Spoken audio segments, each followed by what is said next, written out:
माई Modi app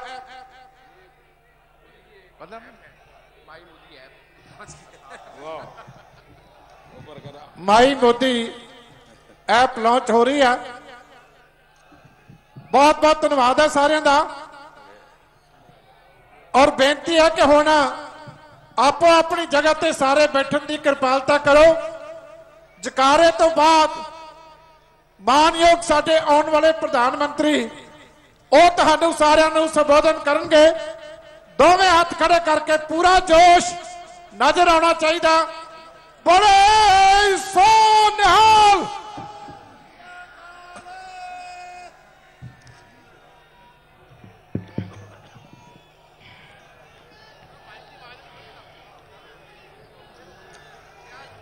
जो बोले सो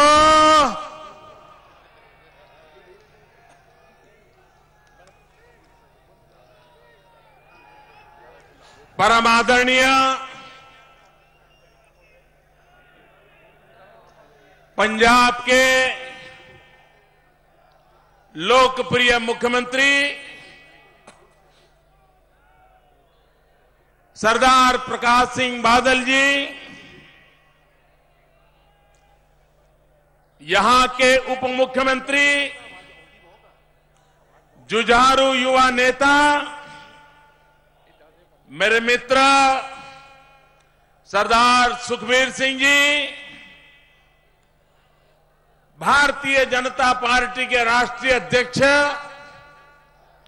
आदरणीय राजनाथ सिंह जी, प्रदेश भारतीय जनता पार्टी के अध्यक्ष श्रीमान कमल जी, यहां के प्रभारी हिमाचल के पूर्व मुख्यमंत्री श्रीमान शांता कुमार जी, मंच पर विराजमान शिरोमणि अकाली दल एवं भारतीय जनता पार्टी के सभी वरिष्ठ नेतागण और विशाल संख्या में पधारे हुए इस वीर भूमि के मेरे बहादुर पंजाब के भाई और बहनों, वाहेगुरु जी का खालसा, वाहेगुरु जी की फतेह।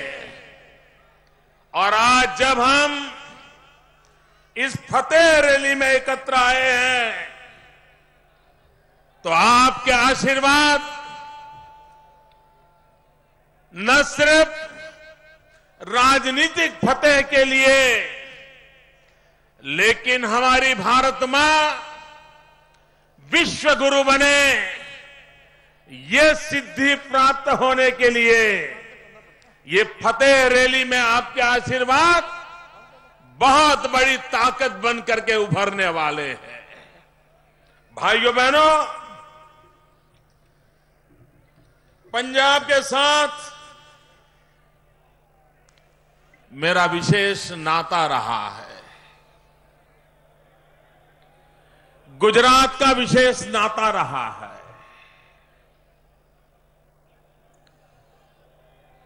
जो पहले पंच प्यारे थे,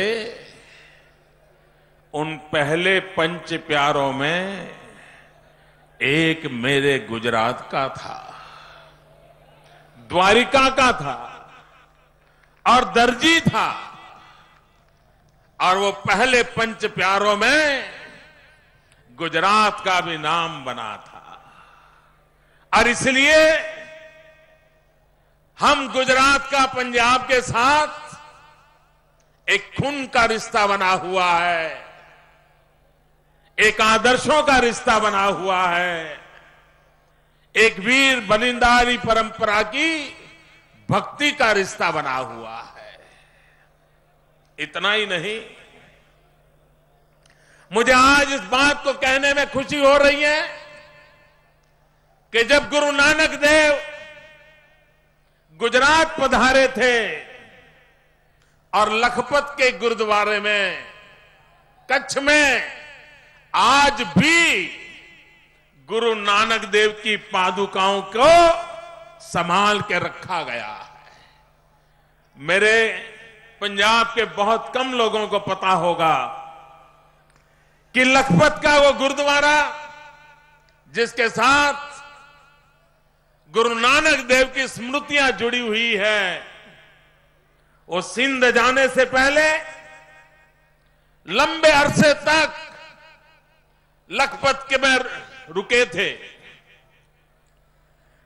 भूकंप में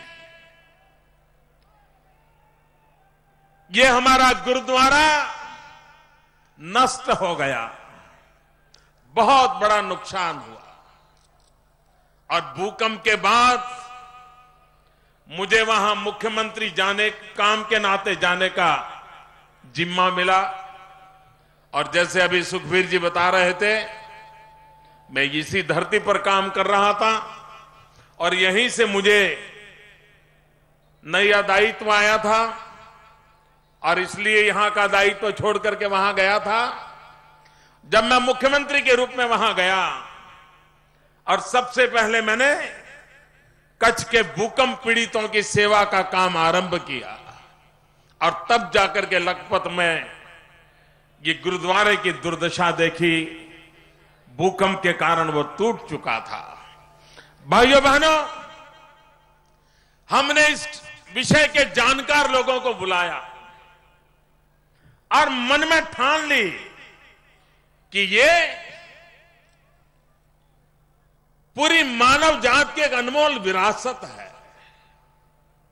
ये सिर्फ गुरुद्वारा नहीं है, ये गुरु नानक देव की स्मृतियों से जुड़ा हुआ है। हम दोबारा वैसा ही गुरुद्वारा बनाएंगे।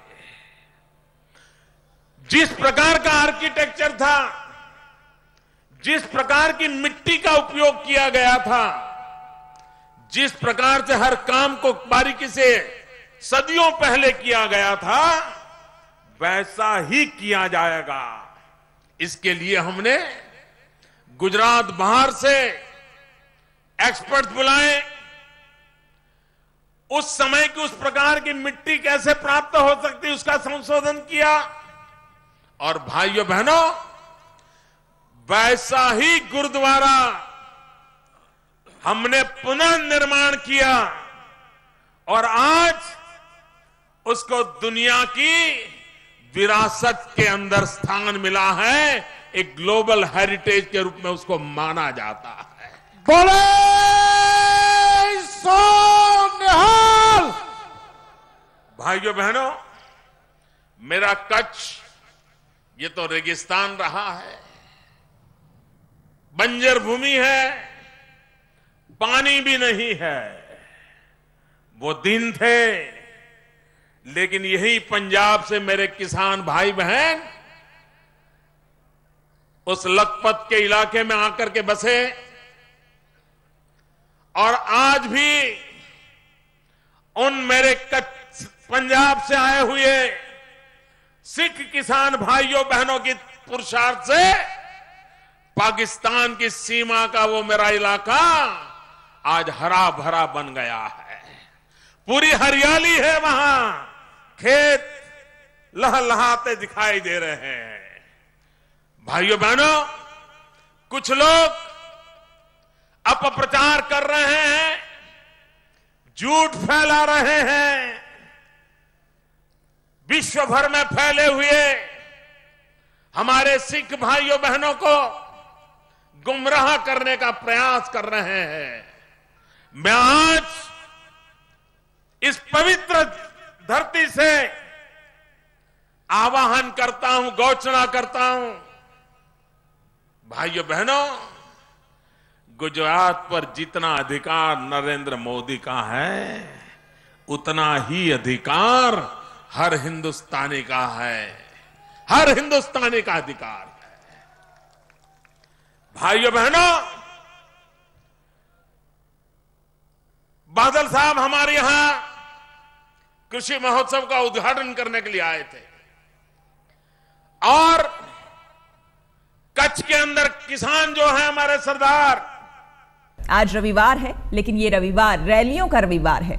रोहतक में जहां अरविंद केजरीवाल मंच पर पहुंच चुके हैं लोगों को संबोधित करने के लिए, तो वहीं नरेंद्र मोदी इस वक्त लुधियाना में हैं। पूरी एबीसीडी कांग्रेस के भ्रष्टाचार की पहचान बन गई है और वे लोग औरों पे उंगली उठाते हैं। भाइयों बहनों, जब राजीव गांधी देश में राज कर रहे थे तब तो हिंदुस्तान में पंचायत से लेकर के पार्लियामेंट तक उन्हीं की पार्टी का राज था। वे ही चारों तरफ छाए हुए थे और किसी दल को कहीं कुछ नसीब नहीं हुआ था। ऊपर से नीचे तक कांग्रेस ही कांग्रेस छाई हुई थी। और तब राजीव गांधी ने कहा था कि दिल्ली से 1 रुपया निकलता है तो गांव पहुंचते पहुंचते 15 पैसे हो जाते हैं। भाइयों बहनों, ये राजीव गांधी कांग्रेस पार्टी के प्रधानमंत्री, उन्होंने कहा था कि दिल्ली से रुपया निकलता है, गांव जाते जाते 15 पैसा हो जाता है। मैं पूछना चाहता हूं, ये वो कौन सा पंजा था जो रुपये को घिसता था और रुपया 15 पैसे में पलट जाता था? वो कौन सा पंजा था? भाइयों बहनों, मेरा यह सौभाग्य रहा है क्योंकि मैं सालों तक संगठन का काम करता था। शासन क्या होता है, सरकार क्या होती है, सरकारी कारोबार क्या होता है, मुझे कोई ज्यादा ज्ञान नहीं था, समझ नहीं थी। लेकिन पार्टी के प्रभारी के रूप में मैं हरियाणा, हिमाचल, पंजाब, जम्मू कश्मीर इस इलाके में काम करने लगा। बादल साहब को निकट से काम करते देखा, उनके एक साथी के रूप में यहां काम करता था। शासन वो कैसे चलाते थे, लोगों से कैसे मिलते हैं, प्यार से कैसा कारोबार चलाते हैं, अफसरों का भी कैसा आदर करते हैं, ये चीजें मैंने बारीकाई से देखना शुरू किया। हिमाचल में शांता कुमार जी को देखा, धूमल जी को देखा, हरियाणा में चौधरी देवीलाल जी को देखा, चौधरी बंसीलाल जी के साथ काम किया। अरे इतना ही नहीं, जम्मू कश्मीर में फारूक अब्दुल्ला जी के साथ भी काम किया। इस इलाके के सभी सरकारों को उस समय मुझे बहुत निकट से देखने का अवसर मिला, लेकिन तब मुझे पता नहीं था कि कभी ऐसा काम मेरे जिम्मे भी आ जाएगा। लेकिन यहां से मैं जो सीख करके गया था, बादल साहब जैसे वरिष्ठ नेताओं से जो सीखने की मेरी कोशिश की थी, समझने की कोशिश की थी, वो मुझे गुजरात में जाकर के सरकार चलाने में बहुत काम आई है। और एक प्रकार से इन बड़ों के साथ रहते रहते, उनकी उंगली पकड़ करके चलते चलते हमने शासन में रहते हुए समाज सेवा के संस्कार पाए हैं। और इसलिए भाइयों बहनों, यहीं से मैंने जो शिक्षा दीक्षा पाई है, त्यागी बलिदानी गुरु परंपरा से जो शिक्षा दीक्षा पाई है, और अब जो दायित्व मिला है, तो भाइयों बहनों, मैं भी एक सिपाही हूं, सिपाही।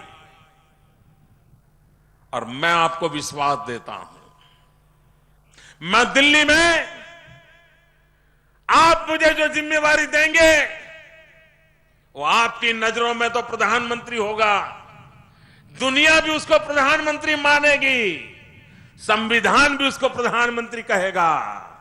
लेकिन मैं आपको विश्वास दिलाता हूं, मैं वहां चौकीदार के नाते बैठूंगा।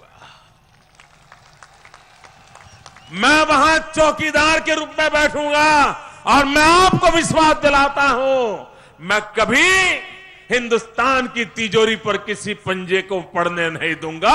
ये मैं आपको भरोसा देता हूं।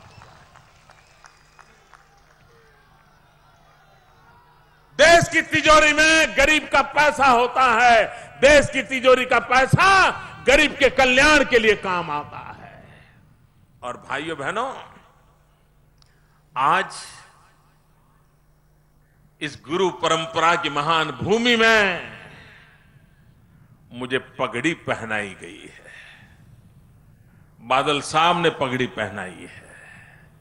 भाइयों बहनों, अब मेरा दायित्व बन जाता है इस पगड़ी की इज्जत बढ़ाना।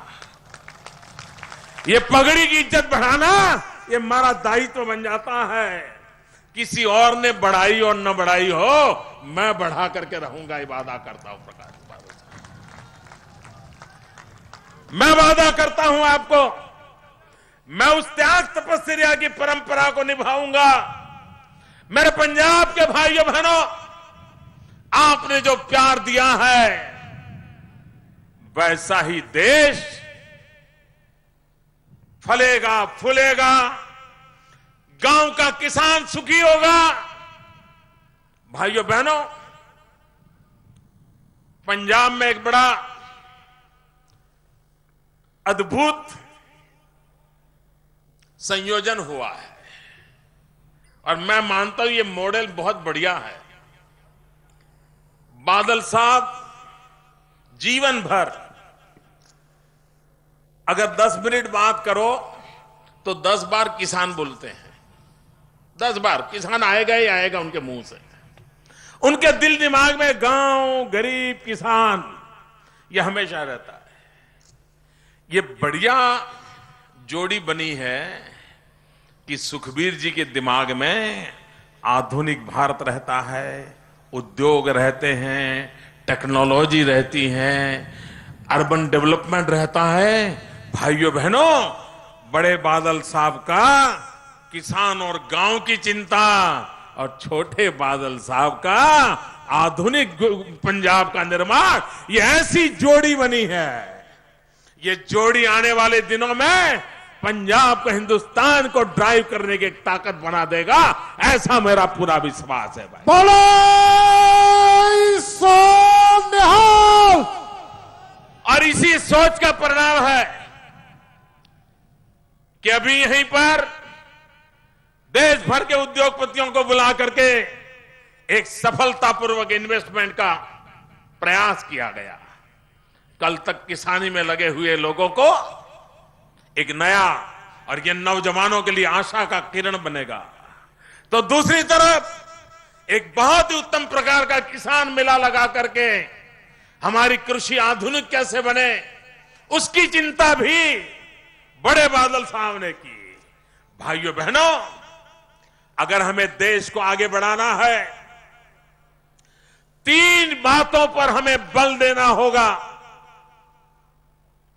और अगर हम एक में भी उदासीनता बरतेंगे तो कभी न कभी मुसीबतें झेलते रहेंगे।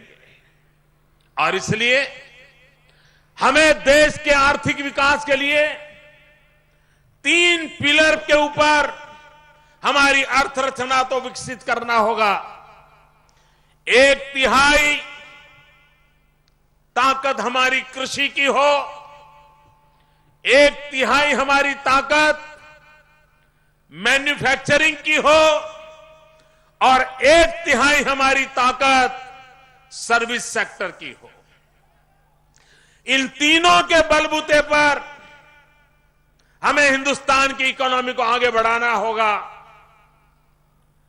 उद्योग भी चाहिए ताकि नौजवान को रोजगार मिले, कृषि भी चाहिए ताकि हिंदुस्तान कभी भूखा न रहे, गांव कभी बर्बाद न हो। और भाइयों बहनों, कम से कम पूंजी निवेश से अधिक कमाई वाला क्षेत्र है सर्विस सेक्टर। उसमें भी विशेष करके है टूरिज्म। टूरिज्म को कैसे बढ़ावा मिले, टूरिज्म के क्षेत्र में हिंदुस्तान दुनिया में $3 ट्रिलियन का व्यापार अकेले टूरिज्म में इंतजार कर रहा है। पूरे विश्व को आकर्षित करने की ताकत हिंदुस्तान में है। हमारे पास ऐसी विरासत है, जगत जब उसे देखता है तो चौंक जाता है। लेकिन हम उस क्षेत्र में जितना ध्यान देना चाहिए नहीं दिया है। और इसलिए भाइयों बहनों, हमारे देश में आर्थिक विकास को इन तीनों क्षेत्रों में बढ़ाना होगा।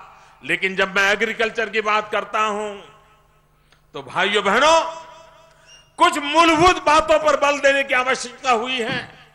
अब जमीन बढ़ने वाली नहीं है, ऊपर से जैसे जैसे परिवार बढ़ेगा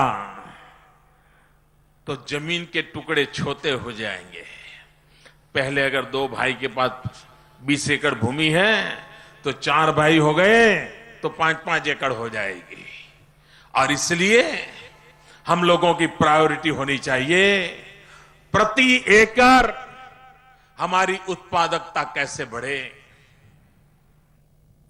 अगर आज हम 1 एकड़ भूमि में 100 किलो अनाज पैदा करते हैं तो 150 कैसे हो, 200 कैसे हो।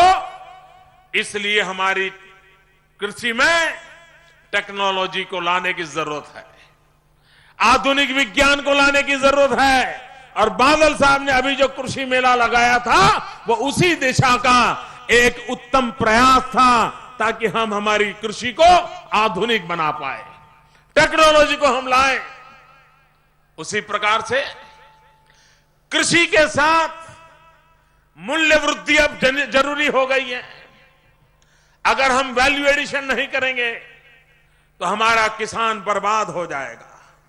उसके पास जो है उसमें वैल्यू एडिशन होना चाहिए।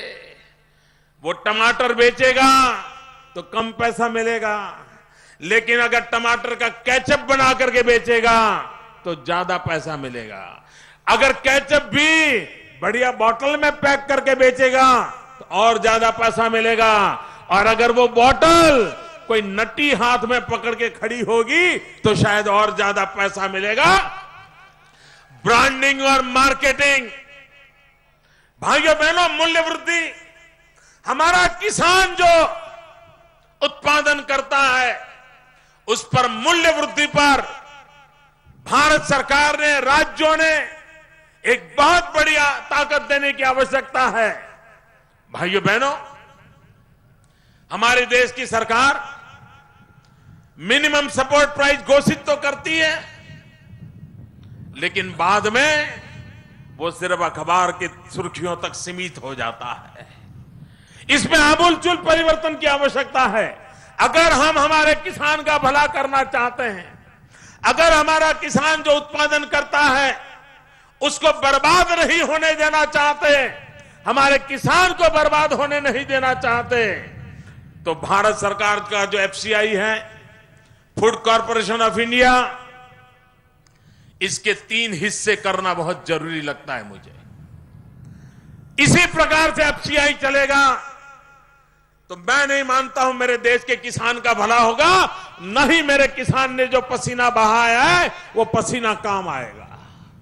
हम देखते हैं किसान इतनी मेहनत करके गेहूं पैदा करे और वो गेहूं पानी में भीगता रहे, सड़ता रहे। दिल्ली में बैठी हुई सरकार को उसकी व्यवस्था करने की फुर्सत नहीं है। और बाद में क्या करते हैं, सुप्रीम कोर्ट ने कहा कि गेहूं गरीबों को बेच दो, बांट दो। ये सुप्रीम कोर्ट की भी नहीं मानते। दिल्ली में ऐसे लोग बैठे हैं, सुप्रीम कोर्ट की भी नहीं सुनते। उन्होंने न बांटा न बेचा, और क्या किया, वो सड़े हुए गेहूं ज्यादा सड़ने दिए और बाद में शराब बनाने वाली कंपनियों को 80-85 पैसों के दाम से बेच मारे। भाइयों बहनों, ये किसान की मेहनत का अपमान है। और इसलिए मैं कहता हूं फूड कॉरपोरेशन ऑफ इंडिया, इसके 3 हिस्से करना जरूरी है। एक में एक के पास जिम्मेवारी हो प्रोक्योरमेंट की, किसानों से खरीदने का जिम्मा उसका हो, उतना ही काम उसका हो और वो उसी पर फोकस करे, मेहनत करे और किसानों से ज्यादा प्रोक्योर करने की व्यवस्था करे, ताकि किसान को बाजार में कम दाम से अपना माल बेचने की नौबत ना आए। दूसरा हिस्सा हो, जो अनाज धान खरीदा गया हो उसको रखने की मैनेजमेंट दूसरे हिस्से के पास होनी चाहिए, मैनेजमेंट अलग होनी चाहिए और वितरित करने की व्यवस्था, डिस्ट्रीब्यूशन का काम ये तीसरी इकाई के पास होनी चाहिए। जब तक हम फूड कॉर्पोरेशन इंडिया के 3 हिस्से नहीं बनाते तब तक नए वेयर हाउस नहीं बनेंगे, नए कोल्ड स्टोरेज नहीं बनेंगे, नया इंफ्रास्ट्रक्चर खड़ा नहीं होगा, जो इकट्ठा होता है वो समय पर वितरित नहीं होगा, जिस गरीब के घर में वो अनाज पहुंचना चाहिए वो पहुंचेगा नहीं और गरीब भूखा का भूखा रहेगा, अनाज सड़ता रहेगा, किसान को दाम मिलेंगे नहीं। ये विपरीत व्यवस्था को बदलना चाहिए और इसके लिए भारतीय जनता पार्टी एनडीए की सरकार उस दिशा में आगे वाली है। भाइयों बहनों, हम चुनाव के मैदान में जाते हैं एनडीए के रूप में, तब हम एक नेशनल डेमोक्रेटिक अलायंस होते हैं, लेकिन जब हम सरकार में बैठते हैं तब हमारा एनडीए का रूप होता है नेशनल डेवलपमेंट अलायंस। चुनाव के मैदान में एनडीए नेशनल डेमोक्रेटिक अलायंस के रूप में जाता है, सरकार में एनडीए नेशनल डेवलपमेंट अलायंस के रूप में काम करता है, क्योंकि हमारा एक ही मकसद है, विकास। विकास के बिना भाइयों बहनों हम कभी भी प्रयोग नहीं कर सकते। भाइयों बहनों, ये हमारा इलाका चाहे हिमाचल हो, हरियाणा हो, पंजाब हो, इधर राजस्थान का इलाका हो, ये हमारी वीर भूमि है। कोई परिवार ऐसा नहीं होगा जिसके परिवार में से कभी न कभी किसी ने सेना में सेवा न की हो, युद्ध की भूमि में जाने का अवसर न आया हो, मां भारती की रक्षा न की हो। ऐसे गांव, ऐसे परिवार बहुत कम मिलेंगे।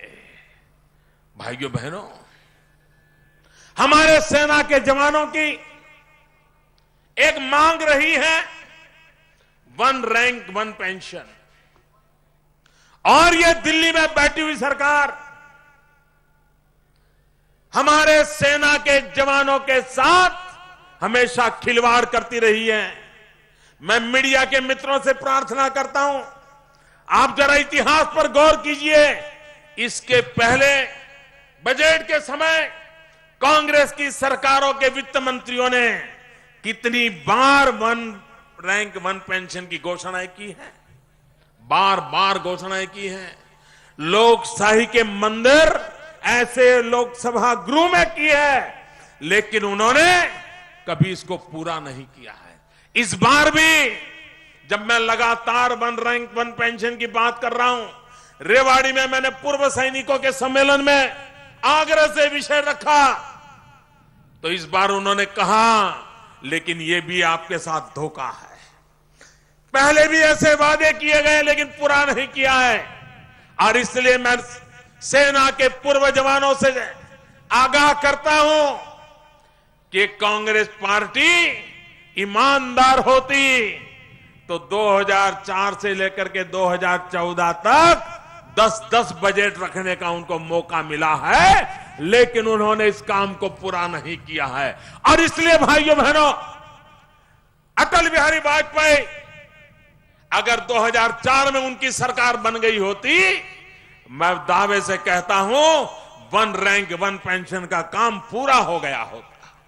और ये काम देशभक्तों से हाथों ही होना है, और इसलिए काम हमारी सरकार ही कर पाएगी। इन्होंने झूठे वादे किए हैं। भाइयों बहनों, ये कांग्रेस पार्टी लोगों की आंख में धूल झोंकने में माहिर है। अब तक वो धूल झोंकते रहते थे, लेकिन संसद में उन्होंने एक नया पराक्रम शुरू किया है। अब कांग्रेस पार्टी को लगता है कि हिंदुस्तान की जनता जाग गई है, धूल झोंकने से मामला चलने वाला नहीं है, इसलिए पार्लियामेंट में मिर्ची झोंकने का काम शुरू कर दिया है।